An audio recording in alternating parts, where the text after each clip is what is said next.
اسی طرح یہاں آئی سی یو میں قصیدہ بھی لگتا ہے، سورہ رحمان بھی لگتی ہے، آپ اپنے فون سے، واک مین سے، اس کی ہیڈ فون سے بھی لگا سکتے ہیں، وہ دن میں 3 بار لگائیں، خود گھر سنیں، ان کے قریبی عزیز خونی عزیز رشتے دار جو ہیں پیار سے سنیں، اللہ خیر کرے، باقی زندگی موت تو اس کے ہاتھ میں، ان کے نام کا صدقہ دیں، صدقہ بلاؤں کو ٹالتا ہے، ایک بلا پڑ گئی، بہترین صدقہ کیا ہوتا ہے؟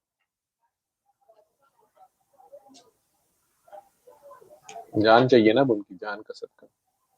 بہترین صدقہ میرے سونے نبی کے مطابق تو معاف کرنا ہے۔ کچھ لوگوں کو اس پہ اعتراض ہے، کچھ لوگ اس کے خلاف لمبی لمبی تقریریں کرتے ہیں، تو سرکار دو عالم نے فرمایا کہ بہترین صدقہ اللہ کی خاطر معاف کر دیں۔ یہ اتنا بڑا عمل ہے کہ اگر آپ کسی کو معاف کرتے ہیں اللہ کی خاطر، تو رحمانیت جو جوش میں آتی ہے اس کی، یار تم نے میری خاطر میرے پہ احسان کیا، وہ آپ کو وہاں سے نوازتے ہیں، وہ آپ کی امیجنیشن میں نہیں ہوتا، آپ کو یہ نہیں پتا ہوتا کہ یہ میرے ساتھ ہو کیا رہا ہے، جو اس کی نوازشات ہے، وہ ڈاکٹروں کے نزدیک، فنکاروں کے نزدیک امپاسبل چیزیں ہوتی ہیں، جس کو وہ پھر اس کے لیے تو کچھ امپاسبل نہیں ہے۔ آپ دنیا میں کسی کے گھر 1000 روپیہ سلامی دے کے آتے ہیں شادی پہ، تو وہ پھر دھو ہی دیتے ہیں، اگلی بار وہ آئیں، ایسے ہی ہوتا ہے نا، تو وہ تو رب ہے، وہ پھر 70 گنا آپ 1 روپیہ اس کے نام پہ دیتے ہیں، اس کے ایک گناہ گار کو، کنجر کو معاف کر دیتے ہیں۔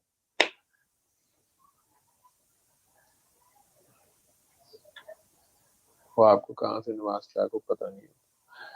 ہاں بدلہ لینے کی بھی اجازت وہ کہہ رہے ہیں دی ہے، جان کے بدلے جان ہے، مال کے بدلے مال ہے، گالی کے بدلے گالی ہے، تھپڑ کے تھپڑے تھپڑے، لیکن ساتھ ہی کہتے ہیں اگر معاف کر دو تو یہ تمہارے حق میں بہت بہتر ہے، اگر سمجھو تو سمجھنا ذرا مشکل ہے، پاگل کر دیتا شیطان، ادھر سے پورا زور لگاتا ہے کہ یہ نہ ہو، لیکن کرنے والے کر دیں، تو اس کے نام پہ معاف کر کے دیکھیں، اپنی غلطیوں پہ شرمندہ بھی ہو جائیں اور فخر سے پھر اس کے آگے جائیں، غلطیاں نہیں کریں بلکہ نیکیوں کا بوجھ ویسے ہی فارغ کریں، اسے کہیں کہ اگر ہمارے سے بھی ویسی غلطیاں ہو گئی ہیں، کسی کا دل دکھ گیا، کسی زیادتی ہو گئی ہے،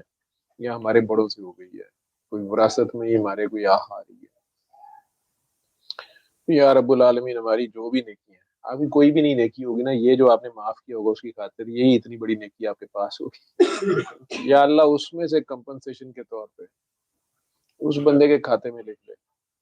جو کوئی ہمیں نہیں اگر معاف کر رہا، کیونکہ وراثت میں دعائیں نہیں بددعائیں بھی آتی ہیں، ٹھیک ہے نا، تو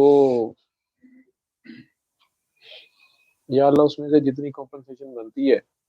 اس بندے کے کھاتے میں لکھ کے اس کے دل میں بھی ہمارے لیے رحم ڈال دے، اگر کسی کی آہ نے ہمیں پکڑ لیا ہو، ہمارے خاندان کو پکڑ لیا ہو، اور اگر آپ کو ڈر ہے کہ آپ کی نیکیاں کم ہو جائیں گی یا کہیں ختم ہی نہ ہو جائے، تو پھر اور نیکیاں کر لیں صاحب، لوگوں کو یہ دعا خود بتائیں، مردہ دلوں کو زندہ کریں، یا بھوکوں کو کھانا کھلائیں، یہ ایک بہت بڑی نیکی ہے، یہ 2 بڑی نیکیاں میں نے آپ کو بتا دی، ایک اللہ کی خاطر معاف کرنا، ایک اللہ کی خاطر بھوکے کو کھانا کھلانا، اس میں قریبی عزیز رشتے داروں کا پہلے خیال رکھنا، ٹھیک ہے، پھر جو بھی آپ کو ملے گا۔ کئی لوگ کہتے ہیں نہیں آپ صدقے کا کھلا رہے ہیں تو ہمیں نہیں کھانا، ہمارے پہ مصیبت نہ آ جائے، داتا صاحب چلے جایا کریں، وہ جتنے نشئی بیٹھے ہوتے ہیں وہ بیچارے کھا لیتے ہیں سارا کچھ، شہر کا بہت سا گند اکٹھا کر لیتے ہیں، ٹھیک ہے، انہیں کھلائیں، لیکن وہ کھلائیں جو خود کھاتے ہیں، اگر خود KFC پسند ہے تو پھر انہیں KFC کھلائیں، خود پیزا ہٹ پسند ہے تو پھر پیزا ہٹ، انہوں نے ڈیلاں شیلاں نہ کھلاؤ، یہ تو اللہ نے ڈیل ہو رہی ہے، پھر فل بڑی ڈیل کرو، تو وہ کریں، پیار سے کھلائیں، پہنائیں، وہ پہنائیں جو خود پہنتے ہیں، یہ کہنا میرے کہنے میں بڑا آسان ہے، کرنے میں بڑا مشکل ہے، تو ایسے عمل اپنا لیں جس سے اللہ کی خاطر اس شہر میں، اس ملک میں، اس قوم میں، آپ کے گھر میں، آپ کے ارد گرد سلامتی ہو جائے، اسی اسلام کہتے ہیں، اسے اسلام کہتے ہیں، تو اسے کہتے ہیں کہ یا اللہ میری نیکیوں میں سے